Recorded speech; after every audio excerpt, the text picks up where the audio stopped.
welcome to another deep dive in our Gaia's Custodians podcast. Today we'll explore what it means to embrace who we are meant to be collectively as a species and individually as persons, and how we might be the key to create a paradise for all living beings on this planet. And in order to do that, in order to follow this enormous North Star and this quite daunting endeavor, I brought a couple of items, as always, that might guide today's exploration. Let's have a look. What is there? The first thing that I brought are 2 leaves. I have a green, vibrant leaf, and I have a brown, already dying, already decaying leaf. Every time I'm in the forest, I get reminded of the cycle of life. How there's no standstill, like everything is moving, everything is transforming all the time. And that this brown leaf contributes to the next generation of these green alive leaves through it, when the time is ripe, falling down to the floor, and then it becomes one with the soil. It serves as food for many different organisms, and then becomes one with the soil, and it nourishes the amazing trees and the amazing bamboo, and then the next generation of leaves can grow out of it. And in a while, this will fall down and will look like this. And that always fills me with an incredible gratitude to be able to witness that. And at the same time, a sense of the impermanence of all things. And I think we collectively as a species are trying to neglect the impermanence of things. We are trying to hold on to the youth, to the new, to the shiny, to the vibrant, to the powerful. And we collectively developed a distaste for the old, for the dying, for the decaying.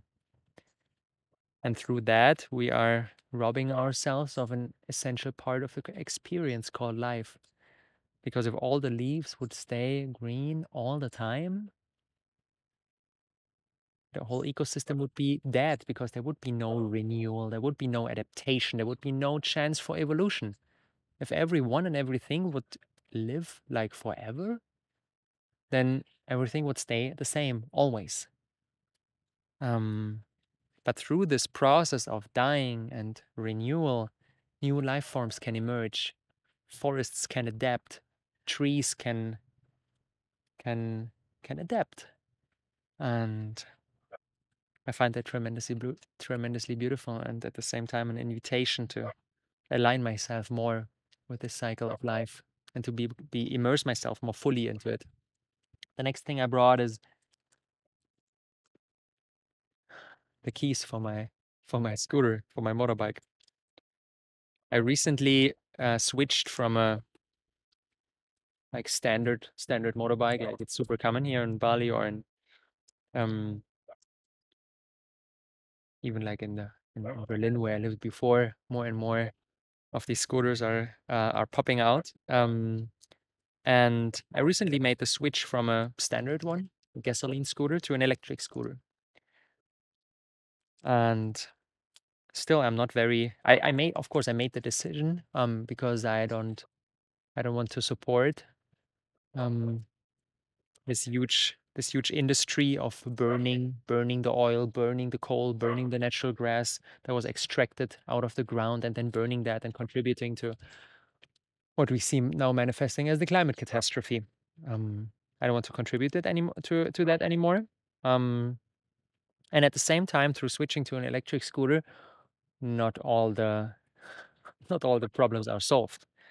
As nicely as they are marketed, oftentimes, like when you dive more into the details, you see that in order to produce these high performing batteries that can take me for like 50 kilometers or even more, Many of the rare earth minerals need to be extracted out of the ground, probably in living conditions that are, or in working conditions that are not very nice for the people doing that. And at the same time, they're like rare and probably will not be possible to serve all of humanity with the limited amount of minerals that we have and that we need for these batteries. So it's not perfect. I'm not like, oh my God, wow, now I solved this problem. It's more like I made a step in the right direction, but it feels far from ideal. And still, I believe we are living in times where it's important to make steps in the right direction without knowing the perfect solution, without the perfect solution being present. Yeah, and with this kind of attitude, I'm driving my electric scooter. The next thing I brought is a knife. A knife that looks a little bit funny because I broke it. It's the knife I open my coconuts with. Every morning when I get up, sunrise, first thing I do is I take this knife and I open a coconut and I hydrate myself. And yeah, of course, as you can see it, I opened a lot of coconuts with it. So the part where you usually grab the knife is missing, but still it's working. With this, I can open my coconuts pretty well. I get used to it. And this knife for me is a representation of humanity's use of technology. Because if I would be lost in some kind of forest without those technology, and I would see a coconut palm tree, and I would be able to climb to the top and get one of these coconuts. Without this knife, I would be pretty weak, and my chances of, even though I'm probably thirsting like really, really, really, really much, my chances of opening the coconut are tiny. But with this knife, it's a matter of seconds, bam, bam, bam, bam, bam, and then I open it. And this use of technology that we human beings started to cultivate a while ago, we'll dive into that more in a couple of minutes, led to our ascension to the top of the food chain. Without our technology, we are pretty helpless creatures. Just our physical capabilities, without tools like these, we probably wouldn't even have survived, because there are many other animals that are way more capable on a physical level than we human beings are. But with our use of technology, be it knives like these, we're a pretty fucking powerful species. The next thing I brought is a quote by Nobel laureate Ilya Prigogine. And this is one of my favorite quotes. And he said, when a complex system is far from equilibrium, small islands of coherence have the power to shift the entire system to a higher order. And this quote always reminds me when I'm prone to falling into despair about the state of the world, and I see how the majority of human beings on this planet still contributes way more to the problem than to the solution. That the majority of people on the planet don't care about all of that, don't care about Mother Gaia. They're just like living their lives, doing their things, doing their consumption, and in these times when it feels like so far away, that we see a massive awakening, a massive expansion of consciousness, people suddenly caring about their environment, caring about other people, caring about the biosphere.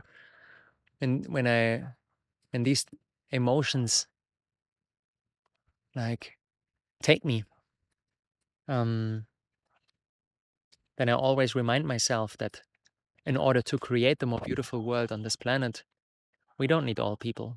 We don't need 8 billion. We probably don't even need 1 billion. We only need a tiny fraction of leaders, of visionaries, of pioneers, of designers who are creating systems for the majority of the population in which they can personally thrive and at the same time do less harm to the bigger whole. And I think that with a couple of million people that are stepping into this new paradigm fully and that are dedicating their lives to the creation of those systems, those new economic systems, that new education systems, that new healthcare systems, that new living environments, designing those kind of spaces where other people can come in and raise their consciousness and raise their awareness and develop a broader perspective and do less harm to the bigger whole. And this always gifts me with a profound sense of hope and optimism and the drive to do something, the drive into action, because I see how many of those leaders are already emerging, and that are awakening even more and more, and that are getting more and more powerful. We can call them hyper agents. There's a term that the first time I heard about it was in Daniel Schmachtenberger's podcast, and he talked about hyper agents being people who have an extraordinary influence, be it entrepreneurs or politicians or thought leaders or authors or philosophers or shamans or people with an extraordinary influence on the world around them. And a couple of those hyper agents may be enough to create the more beautiful world. And this is what this reminds me, this quote by Ilya Prigogine. And then the fifth and last thing that I brought is, I'm very excited. My book, it's finished. Gaia's Custodians, Embracing Who We Are Meant to Be. I worked on it for many, many months now. And holding it in my hands now, of course, it's a digital version. It was just finished. And probably very soon I will be able to hold the printed version in my hands too. But this book is probably the most sacred thing I created so far in my journey of almost 34 years walking on this planet Earth. The thing is that is most closest to my heart. That is a gift to the world, and that hopefully contributes to those thought leaders, those hyper agents, developing an even broader perspective and collecting the essential design criteria and bringing them all together in order to build thriving companies for the future, thriving communities for the future, thriving families for the future, maybe even thriving nations for the future, a whole big global community. And having created this book gives me a profound sense of pride and at the same time a profound sense of humility, because through creating it, I got a sense of how little I do know and how I'm just starting out on my journey, and that it's my task to embody this archetype of a custodian in my individual life and to document this journey in order to probably inspire some people to embark on the same path. And for me, being a custodian is somebody who is a steward, who is a caretaker, who is a guardian, who is a protector of the whole, who makes decisions with as many implications as possible as we can hold, as we can grasp in mind. Not just following my own personal desires, my own personal ego games, my own personal needs, but really checking in the decisions that I'm making and the behavior that I'm expressing, like which effects do these have on other people, on other animals, on other plants, on this whole beautiful ecosystem called Gaia. Gaia, the sum of all life on Earth. And that's a very complex and challenging task, because it's like deeply challenges our lazy minds that always look for shortcuts, that always look for the one solution, the one thing, like the quick fix, the magic pill, to get rich, to lose weight, and so on. But developing the capacity to hold all of that complexity that opens up if we step out of this just like pure ego-driven lifestyle and open ourselves up to the multitude of things that are going on, both on a global level and on a personal level. Then life gets, for me personally, a lot richer and at the same time more challenging. But this is what these times ask for, because our narrow focused acting and decision making process caused the mess that we are living in right now. Because if we only optimize for earning a lot of money, then we cannot not exploit this beautiful planet. We cannot not extract all its treasures, and as a result, rob Mama Gaia of so many of its children, like so many species that have gone extinct due to the collective actions of humanity. That's why the current era is called by geologists the Anthropocene. Anthropos meaning human. The first epoch in the history, in the 4.8 billion history of this Earth, that is driven by the activities of a single species. That's crazy. Never before in the history of this planet has this existed, that one single species is driving the fate of our planet. And since we humans arose to the top of the food chain through our use of technology, we developed these godlike powers that we can basically do whatever we want to. We are invited to develop the wisdom of gods too, because if we only have the power of gods without the wisdom of gods to put this power to good use of the whole, we will pretty likely fuck up the whole and blow the whole thing up. So yeah, these are our 5 items that I brought that will guide today's exploration. The knife, my book, the keys to my electric scooter, our 2 leaves, and the quote by Ilya Prigogine. And I think where I would like to kick things off is with a deeper exploration of the role technology played and still plays in making us human beings so incredibly powerful. And with the intention of probably learning something for the future and for the present of how we might use technology in a more wise, more enlightened way. Because for the past, or almost 100,000 years ago, around 100,000 years ago, when human beings were still like the earliest Homo sapiens roaming around in the African savanna, we started our use of technology with the first stone axes, with the first spears, with the first bows and arrows we used to hunt mammoths and all sorts of other species that served as our food.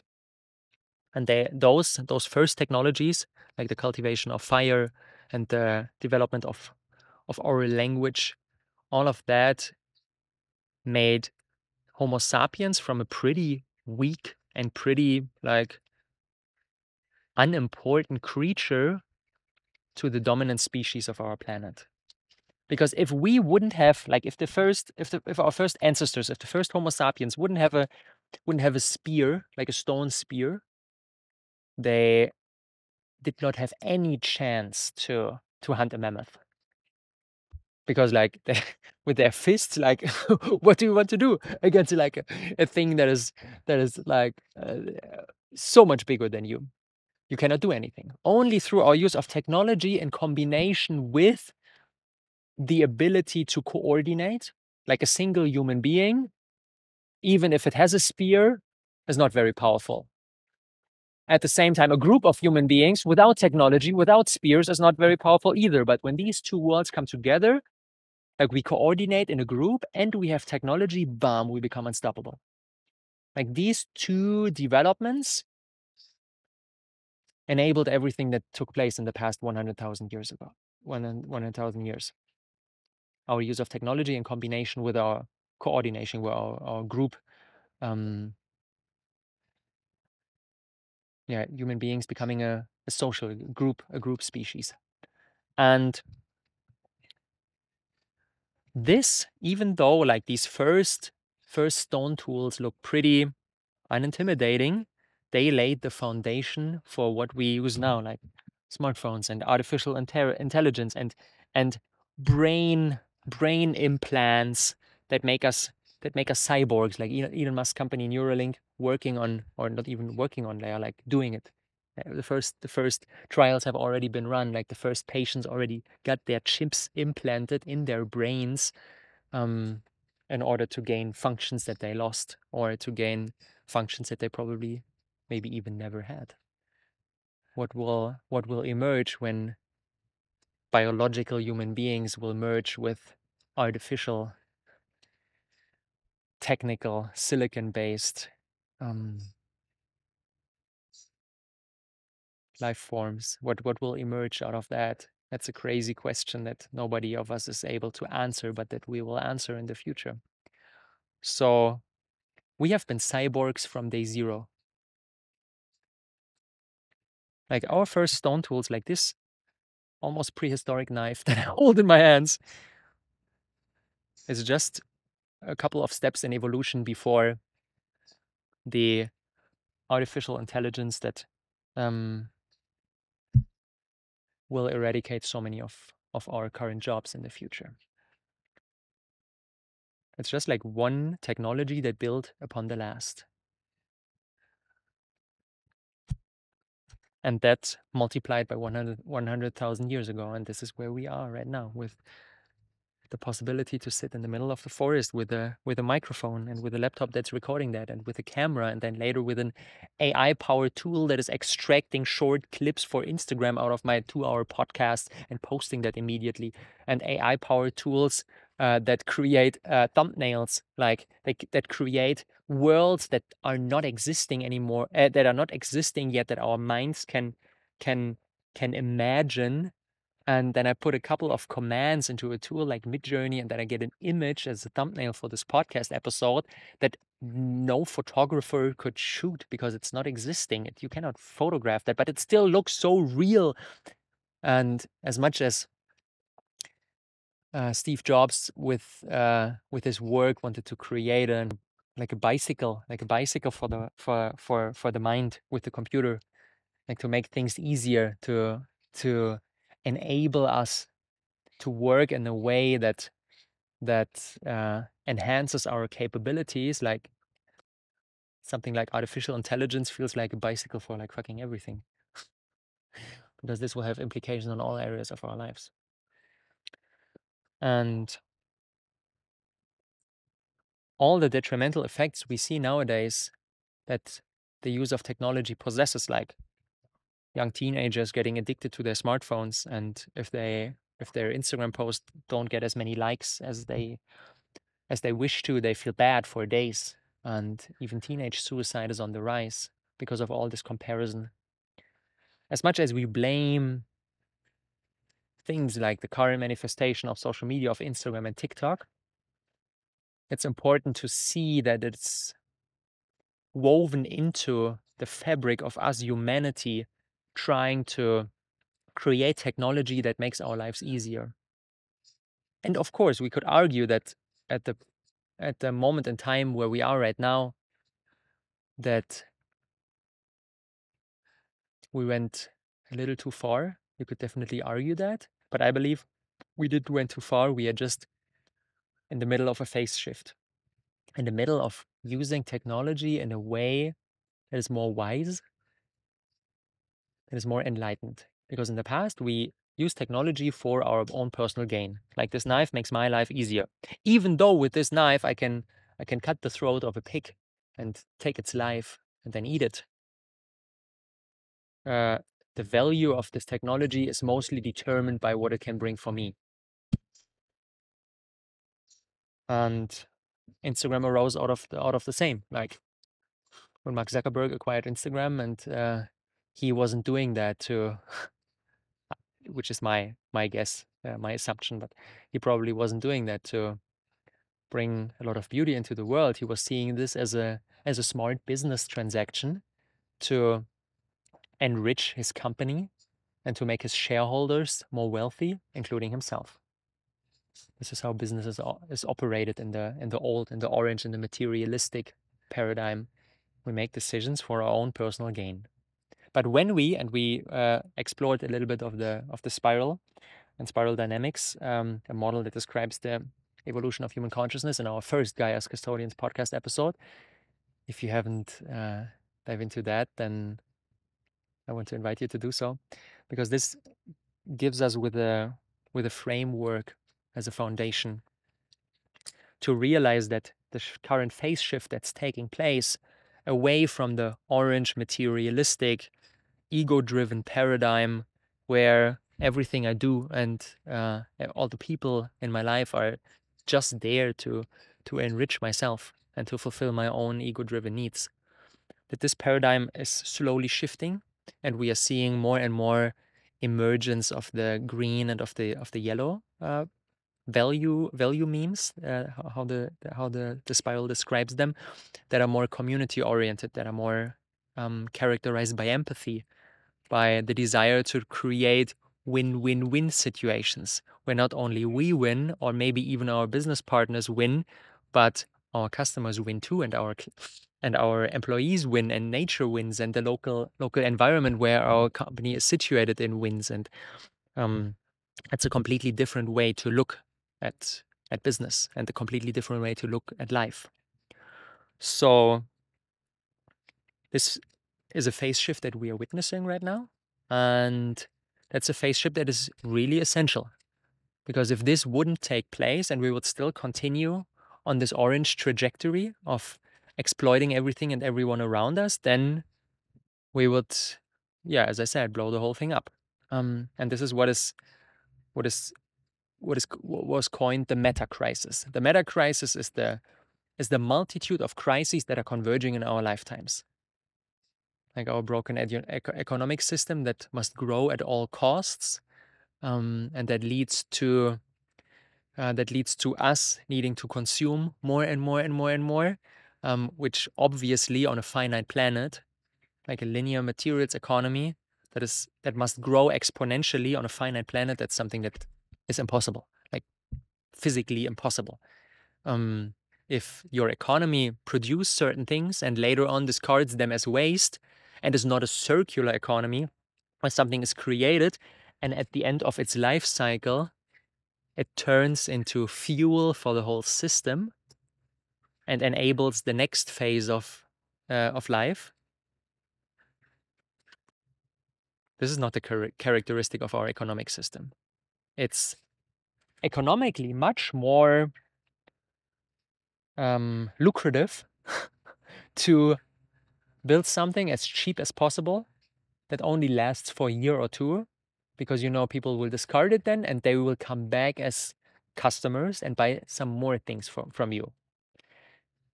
I have the feeling that, and that's one of the reasons why I switched away from the iPhone, although I loved my iPhones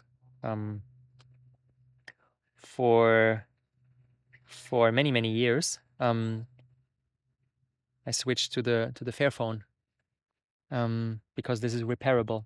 You can just open it, and you can change the battery, you can change the camera, you can change the screen easily. The Fairphone was created with a circular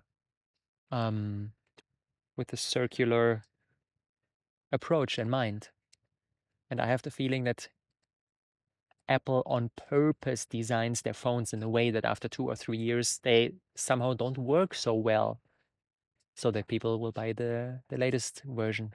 I think over my life I already bought 5, maybe even 6 iPhones. I don't know.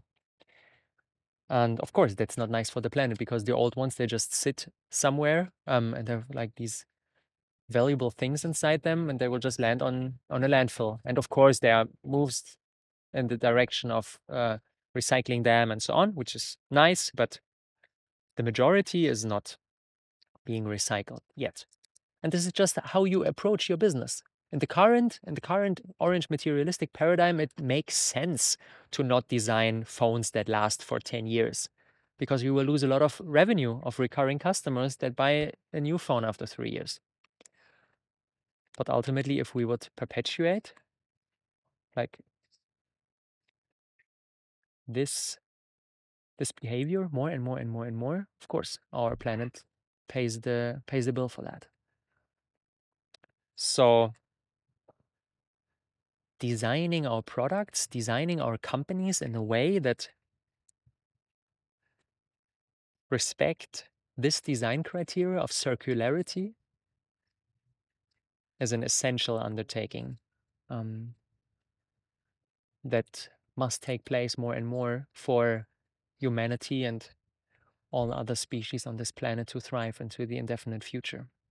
Because what we're doing right now, producing something and then discarding it somewhere down the road as waste, and for the next cycle of production needing to extract even more from nature that will end in a landfill 3 years down the road, this cannot work forever.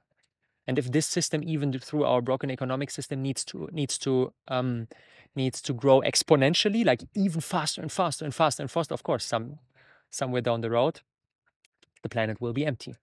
There will be no resources to extract. There will be no other animals to eat. There will be no other trees to cut. And then human beings will go extinct because we are debasing our own habitat. We are really like the branch on which we're sitting, we're cutting that, which is not a very smart decision if you see it clearly what's going on. So I believe we are approaching either the end of human history, or we are approaching the end of human history defined by the characteristics of the meta crisis.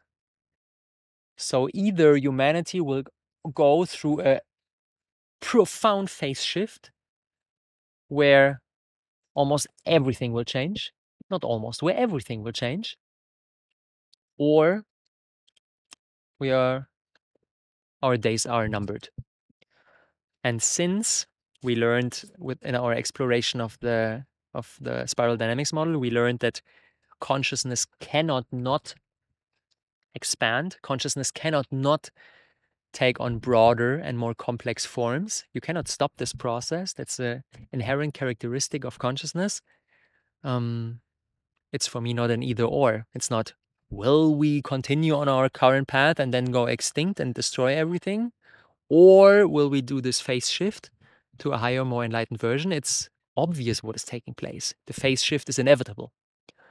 And so I don't want to perpetuate, like so many people who are talking about the meta crisis are perpetuating this like doomer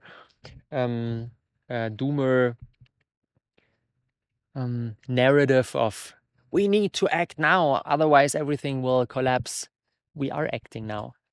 The phase shift is already taking place. It cannot not take place. It's the same with all the phase shift that took place before. When we connect with the spiral, we see all the phase shifts, like from beige to the purple, from the purple to the red, from the red to the blue, from the blue to the orange. There were already so many phase shifts. And now the next one is taking place. And this is characterized by the emergence of a novel kind of human. A kind of human that on scale has never existed before. There were certain like individuals, even like 50 years ago, maybe even 100 years ago, that approached life with this systemic view. People who were way far ahead of their times. I think of somebody like Leonardo da Vinci, who lived like 500 years ago.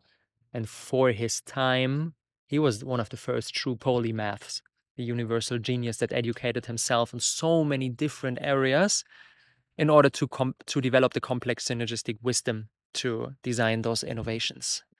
He was a musician, he was a painter, he was an architect, an engineer, an astronomer, so many things. Like most people know him for painting the Mona Lisa, but he did so much more. And developing the synergistic wisdom, like combining all these different areas, enabled him to create innovations that were so far ahead of his time. And that's what we need right now. Like Gaia calls for the emergence of modern day Leonardos, for the next generation of Renaissance men and women who are developing like profoundly different responses to the meta crisis, who are designing systems with all its implications in mind, and who are looking into this world with a systemic worldview and not with a narrowly focused, how can I achieve my goal of earning more money. And of course, as I said, this asks a lot, like cognitively, emotionally, to hold this complexity, because like my process over the last 1.5 years of opening up myself more and more into for what is going on in the world, and like really deeply connecting with the meta crisis on every level, there were like a lot of moments of overwhelm, of existential sadness, of like, it's hopeless. We could like we can give up. We even passed planetary boundaries. Like so, like the narrative out there is like climate change is moving fast, and we need to change now in order to, and so on. But what most people don't see is that we surpassed planetary boundaries on so many different levels already. So many, like all everyday species are going extinct. The more I opened myself up for that, first the harder it got, up to a point where I almost felt like nothing I can be doing, me as a like a little small individual, like nothing I can do will play any role in the whole global thing that's playing out. Like I'm so insignificant, even if I fulfill all my potential, I'm still so insignificant that I will not be able to turn like the whole arc of human history around by myself. So why even bothering? And over the past month, I talked to a lot of people who are feeling the same, who are in the midst of this existential overwhelm and sadness, and maybe even anger because of the injustice that the current system is how it is right now, and we probably feel bound to continuing the exploitive behavior even though we know better. Like even before I switched to the electric scooter, I knew that the gasoline scooter like is detrimental for the planet, but even the electric scooter is detrimental for the planet in another way. So it feels like, okay, if I want to move, if I want to like go to another place that is not like within a kilometer or two from my home, I'm participating in the meta crisis. The same with the Fairphone. I know that with my previous iPhones, I was participating in the meta crisis big time. And even with this one, I'm still participating in the meta crisis, because even though it's modular and you can take it apart and you can repair certain things, you still need a battery. And in this battery, in this lithium-ion battery, there are like components that are super rare on this planet, and that they like better would be to not drive a scooter. Better would be to not own a smartphone. But yeah, we are living in a time between stories where the old is crumbling and the new is not fully there yet. So we are invited to move forward with this systemic understanding and the systemic worldview, and at the same time acknowledging that we are still living in a predominantly orange materialistic world, and we need to navigate in it. For me personally, it's not a solution to just like go into the forest and leave the evil world out there behind and just like do nothing and meditate. Like this doesn't feel like an option either. So I'm invited to navigate, to work in the current meta crisis defined world, while trying to move every single day a little more in the direction of the more beautiful world. And both the electric scooter as well as the Fairphone are a step, even though they are like far from perfect. So this is one of the characteristics that this novel kind of human that I see emerging right now possesses. The courage to open ourselves to everything that is out there, to open ourselves up to the sadness, to the anger, to the overwhelm and not push that away. It's very easy to push things away and to keep ourselves distracted, keep ourselves busy with these little devices and not see all that. And if there are like bad news on TV, on social media, the newspapers, when people are telling us something, or if we see something, if we feel something, like every time I'm like driving here in Bali and with my scooter, I'm driving behind one of those trucks that are loaded with chicken, like probably hundreds of chickens, like crammed into this little truck. And of course, I know where they are going. They will probably not live for any longer. And this is not the end of a graciously and beautifully lived life. This is the end of a pretty miserable existence. And every time I see that, every time I witness that, and every time I let it touch my heart, it's difficult. But this openness and this allowance, like really allowing for things to touch us, really allowing for things to trigger us, really allowing for things to make us upset, to make us sad, to make us angry. This openness is an essential criteria to go through a purification process that I witnessed over the past year and a half, a purification process of allowing all that. While in the past thinking that, okay, if I allow myself to feel all this existential sadness, probably it will swallow me and I will never be able to do coaching anymore, or to do some work in my business, or to be there for my son, because I will just like sit in a corner and cry and it will never stop. This is what our minds tell us. No, don't open yourself up to this emotion, because if it swallows you, you will not be able to participate in the world anymore. But exactly the opposite is true. The more we open ourselves up for any kind of emotion and let it really like pass through our system, the sooner it goes away, because it's not meant to stay here. Energy is emotion is energy in motion. It's moving. Like, I've never met a single person who fully allowed themselves to feel a certain emotion, and after years and years and years is still in this emotion every day. No, not that's probably not even true for like weeks. Sometimes it's only minutes. If I allow myself to feel something fully, maybe even 10 minutes later, it's already gone. Of course, the longer I have suppressed this certain type of emotion in the past, of course, it takes longer. Because the more dead bodies I have stored in my basement, they first need to come out. They first need to come out. And this purification process of feeling everything that the meta crisis, both on a global level, when we connect with the extinction of species, or with the factory farms, or with the polluting of beautiful Bali rivers with an incredible amount of plastic, and we connect with all that. And on a personal level too, when we connect with all that, like the ongoing separation and the loss of community, and that people are feeling more and more lonely, and getting more and more depressed, and getting more and more overweight, and are addicted to those devices more and more. When we connect to all that, of course, it evokes certain things in us. But allowing ourselves to feel them has the power to deeply purify us.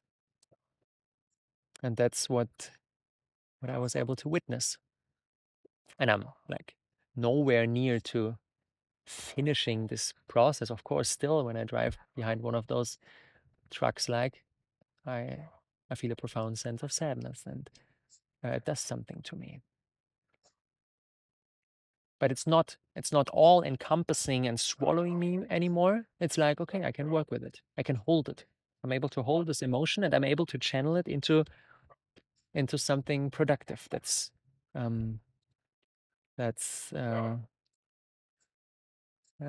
moment I say that, I start to question it, because I don't want to create the belief that only feeling the emotion without doing anything after is not productive. and the same, that's productive in a different way. But when the moment naturally arises that you are feeling something and it doesn't like knock you out of your knock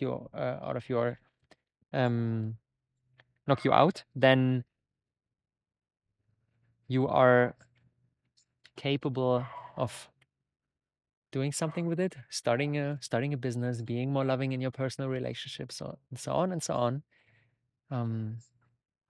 Then you're feeling this profound sense of purification. It's the same with when we have an argument with our partner and we are really like fighting and things seem so bad. At a certain moment, things like they switch, and it's like, oh, now I get you. Oh, it was just a big misunderstanding, and then it feels like unity again, and unity on a deeper level than before. So I believe every emotion that's coming up is purifying us and it is connecting us deeper with the essence and with our love for the sacred. Yeah. Because if we allow ourselves to open into one dimension, other dimensions get broader too. So if I'm able to feel the sadness, I'm able to feel the joy too. And if I don't allow myself to feel the sadness, then I'm disconnecting myself from the joy and from the excitement and from the profound gratitude of just like being in this forest, sitting here, being able to speak my thoughts, my perspective into this camera, and knowing that it is recorded, and then some people with whom my words resonate will be able on the other side of the planet to watch that or to listen to that. And then we can develop a relationship through that. That's like, oh my God, that's incredible. But even like things that are less complex, just like the taste of this coconut water that I brought with me. I have the feeling that everything, like through me allowing myself to feel all these quote unquote negative emotions, deepened my zest for life, and deepened my appreciation, deepened my excitement, deepened my sense of bliss for the smallest things.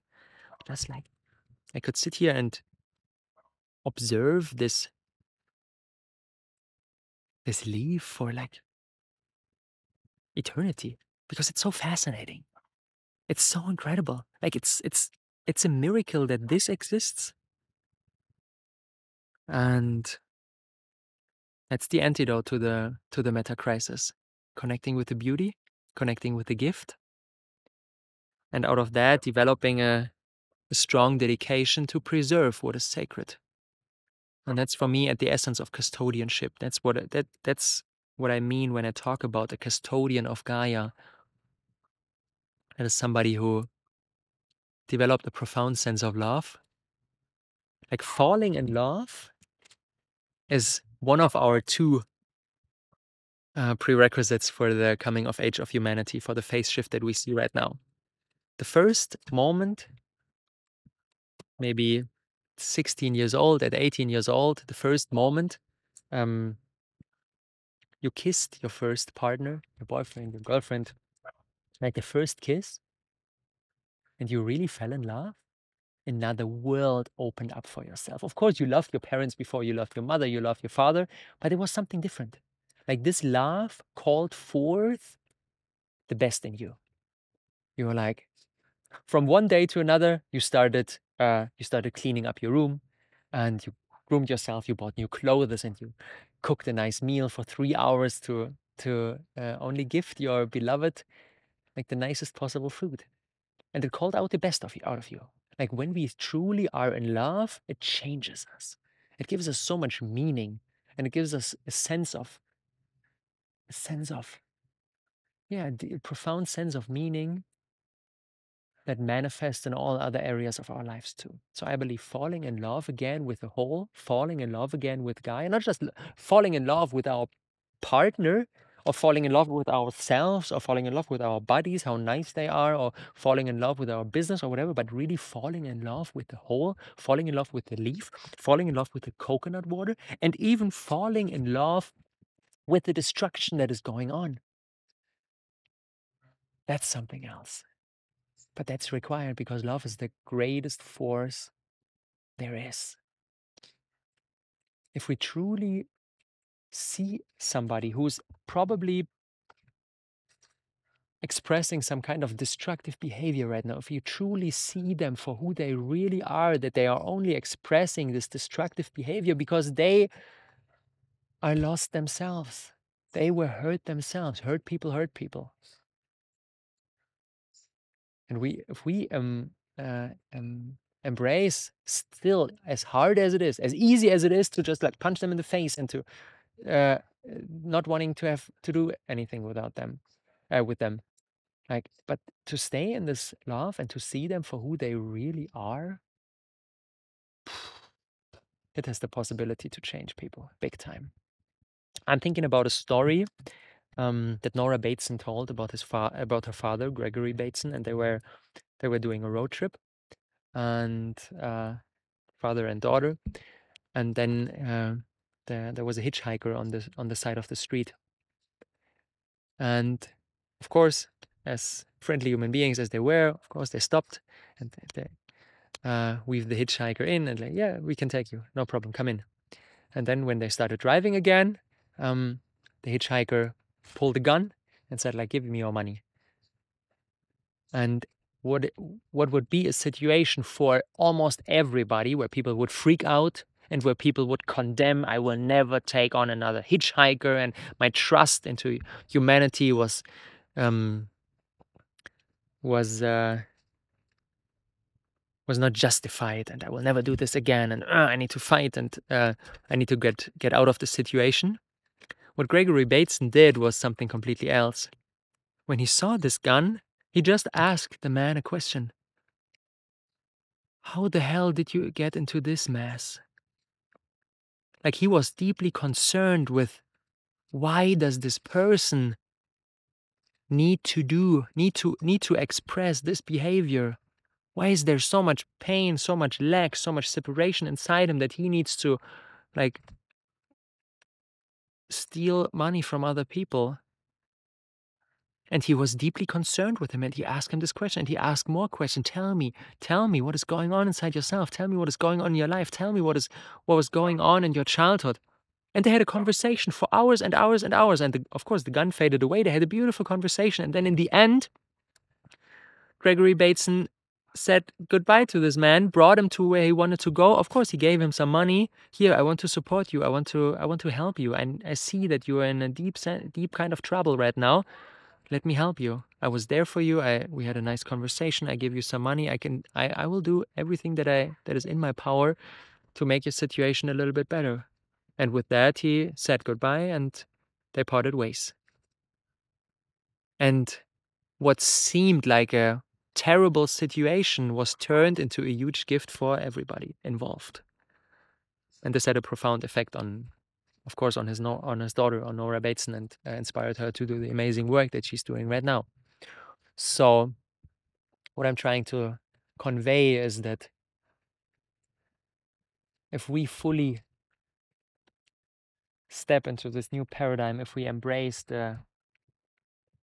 another way of seeing the world, it has an incredible effect on our surroundings. And it even has the possibility to change somebody who's like full on angry and like ready to show to show any kind of violence, and prepares his gun and ready to shoot you if you won't give your money to him, like to turn this man around. I think for the hitchhiker, it was probably the turning point of his life. We don't know how the story continues. So this novel kind of human that I'm seeing emerging right now is capable of such a behavior. But being able to do that only comes with before feeling everything that is there, and not pushing all those feelings anymore to the basement. As Michael Singer beautifully puts it, relax and release. Everything that's knocking on your door is an invitation to sit with it. Oh, there's this invitation. Oh, there's this trigger. Oh, there is this. sadness. Oh, there's this overwhelm. Oh, there's that. And just be with it and then release it.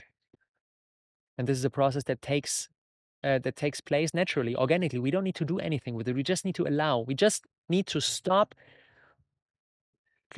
like locking the door. We just need to let the door open by itself and be there. And the same is true for our quote unquote positive emotion. Of course, if we feel the joy, if we feel the bliss, if we feel the excitement, if we feel the gratitude, if we feel all that, if we are connected so deeply with the beauty of this whole fabric of existence, be with that too, and know that it will pass. And that probably most human beings will never reach a state in their lives where this will be permanent. This doesn't mean that this is not possible. I think there are some masters who are in this never-ending bliss. But that's not a goal that we can follow. It's something that, when the moment is there, will manifest. And until then, we are invited into the impermanence of things, into the impermanence of negative things, and at the same time into the impermanence of positive things. And this is what, for me, characterizes a custodian of Gaia, being in connection with this, with the impermanence of things, and don't fighting it. Yeah.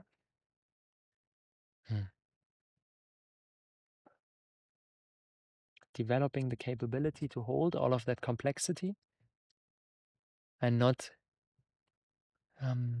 taking this as an excuse to not do anything, because we feel like, oh my God, we are such a tiny tiny speck in the whole vast cosmos. What are we to do here? No, we play our parts, we fulfill our roles. Whatever truly calls us right now, we embark on. And this is not this, I'm the change maker, I'm gonna change the world, like I'm gonna go out there and save the planet. No, this is not the attitude. The attitude of a custodian is somebody who, with deep humility, takes time to learn, takes time to observe, takes time to connect, to fall in love, and out of that follows the impulses, follows the calls that present themselves, and surrenders to the greater forces, and approaches life with this question of, I'm curious where life wants to have me next. I'm curious what will be the next adventure, what will be the next endeavor. Let's see. This is living from a place of surrender. Yeah. And it does not mean that we don't do anything. It means that we do the right thing when the right moment is there. But in order to see what are the right things when the right moment is there, we're invited to cultivate this inner peace, this groundedness, this centeredness. And that can only go through feeling everything that's there and connecting fully with with all the pain and with all the joy, and letting all that purify us and bring us into a state where we are not attached anymore. We're not attached to, no, I don't want the pain. And we are not attached either to, oh my God, this joy, I want to have it stay for the rest of my life. No, things are just coming and things are going, like the waves, like the cycle of life. Yeah. Like spring, and then summer, and then autumn, and then winter, and then again. And this is what these two leaves reminds me of. Yeah. That's the process of a future custodian, taking time for all that. And every time we see ourselves deeply caught again in the distractive rat race of consumption and of social media and of all the things out there, recognizing that and not condemning ourselves of, oh no, you are not there yet. You're not perfect yet. No, it's a journey. It's a journey, and it's a journey that's unfolding naturally. As I said, this phase shift humanity is going through, this novel kind of human that's emerging. We cannot stop that. It's inevitable. That will take place regardless of what we are doing. If I would say no, like no, I'm not participating in that. I don't open myself up to become a custodian of Gaia. I will just continue in the orange materialistic paradigm, which is something that I will not be able to do because it's not who I am anymore. But even though I did it, this process would materialize regardless of me and regardless of my actions. So it's my invitation to just participate in it. Yeah, in the process of evolution, in the expansion of consciousness that is inevitable. Yeah. And I feel that through the emergence of more and more people who are approaching life from this place of custodianship, from this place of let me be a steward of the whole, whatever that means, however daunting this might seem. The more people who are approaching their lives from this standpoint, when the time is right, not forced. If you're watching this video and you don't feel a resonance, no, that's not something I want to convince you of, not something that you can motivate yourself into. It's just like when the timing is right, when this connects you, when this message finds you, and when this really hits you in your heart, then the moment is there that this manifests. And that you open yourself up more and more and more and more to what's going on around you and letting this purify you and broadening your perspective and embracing this systemic worldview and seeing the entangled world, seeing the interconnected world, seeing the interbeing, that Gaia is just one big organism that's consisting of many, many parts. Like all the leaves, all the humans, all the monkeys and all the dogs and all the whales and all the birds and all the bamboo and all the moss and all the mushrooms and everything is part of one big organism that's called Gaia.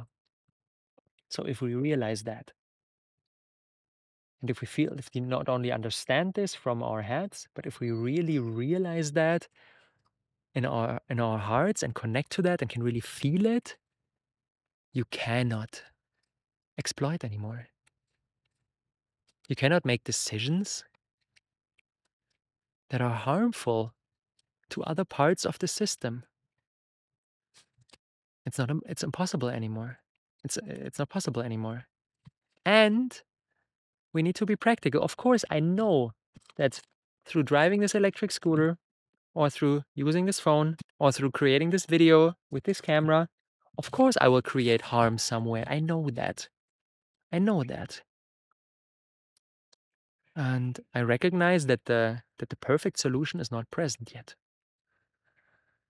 Because to say I don't drive the scooter and I don't use the phone and I don't use the camera and I just sit somewhere in the forest and wait for a durian to fall down, and if not, then I will just starve. Like this would cause harm too in my personal life and in the lack of the value that I can bring out there. It's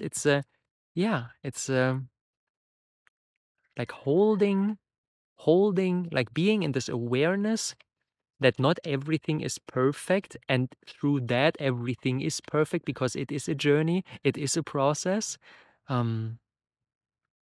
That's not easy because there's this inner perfectionist inside myself that wants to find like the one thing, the big solution, and then everything is aligned. No, that's still a manifestation of the kind of thinking that brought us into the meta crisis.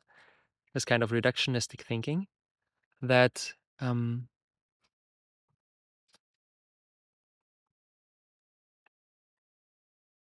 is fading more and more away. Yeah. So yeah. If all these ruminations and explorations and processes resonate with you, I want to invite you to get the book.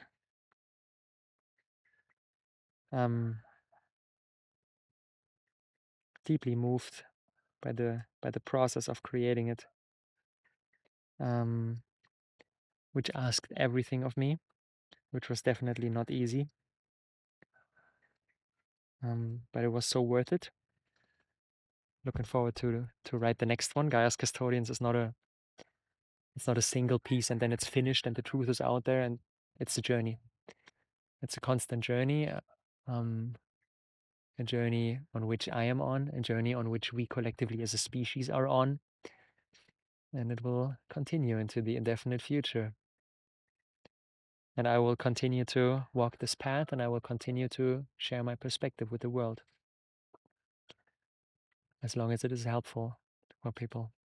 I think there is a certain beauty in the right message finding us at the right time. And there are so many realizations and epiphanies and changes in my personal trajectory that took place over the past years that were inspired by the right book, the right video, the right podcast, the right conversation, finding me at the right time. And if you sense that there are people in your life with whom this is the right time for the right message, then it would be an honor if you would give this book to someone close to your heart, and in the process support the spreading of this message, which for me is so meaningful, so deeply meaningful, and not with a sense of we need to push it as fast and as hard as possible and everybody needs to know that. No, but the right people will know it, and at the same time it requires us to play our part in that and to not stand in the way, and at the same time not to force anything into existence. Like, if we see these as opposite ends of the spectrum, standing in the way, not doing our part, and doing way more that is our part and trying to force something into existence, no, both ends of the spectrum are not helpful. And instead we are invited to find equilibrium of doing the right thing when the right moment is there, and not doing the wrong thing when the wrong moment is there, but really connecting to this perfection and allowing ourselves to step more and more into the flow of life. So if there's somebody in your life that could benefit from getting into contact with what we explored today, it would be an honor if you gifted the book to this person. And yeah, the whole book is living in the gift. There's no like fixed price.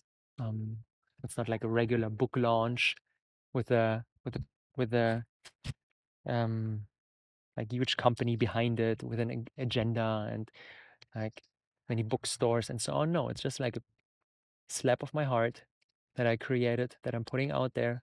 It's a piece of art. It's not like a regular book, just like written like uh, hours upon hours upon hours of just like running text. No, it's it was our intention to bring the medium of books into the 21st century. It's really interactive. There are a lot of QR codes with additional resources, and there are graphics and beautiful images, and it was our intention to create really something beautiful on a rainy Sunday afternoon, with a cozy blanket and a delicious tea or a coconut. You dive into this book and you get lost in this world that is opening up for yourself. And 4 hours later, you're like, wow, what kind of world did I immerse myself in, and how can I bring this into reality even more? That's my intention with this book. Everything I put in there is a gift. I don't charge like my work, my hours that I spent on creating this book. It's all a gift, and I want you to know that I will receive all gifts that result out of gratitude on your side that are flowing to me. I will receive all of that with tremendous appreciation. So if you order the book, you have the possibility to select by yourself what kind of contribution you want to make. Yeah, this is, if you dove into the last podcast episode, this is what it means for me to live in the gift. Because this book, creating this book, was such a sacred work for me. Was such a process of, I cannot sell this. It feels deeply wrong to sell this. The only thing I can do is to gift it away and to receive all the inflowing gifts in return with a lot of gratitude. And I want you to know that all the gifts that are flowing back, of course, support the creation of more pieces like this and the spreading of it. And so, yeah, any contribution is highly valued. Thank you for that. I will put the link in the show notes. You can dive deeper into this new world that is opening up and into the question how we might transition through this phase shift humanity is going through, how this might look like, and how we might come up with viable responses to the meta crisis, how we might embody the next generation of Leonardos, the next generation of polymaths, of universal thinkers and doers and feelers that develop this capability, the synergistic wisdom to be a steward of change, an agent of change in these turbulent times where most people are freaking out more and more and more, and where calm and centered and wise human beings with a broad perspective and an open heart and a smart mind and a vigorous body are needed. And to bring all of that together, this is what it means for me personally to lean more into this archetype of becoming a custodian of Gaia, a caretaker, a steward of the whole. I thank you for your openness for today's exploration. Would be an honor to see you diving into the book. And besides that, I'm sending tremendous love from the heart of Bali and look forward to our next exploration here in this podcast.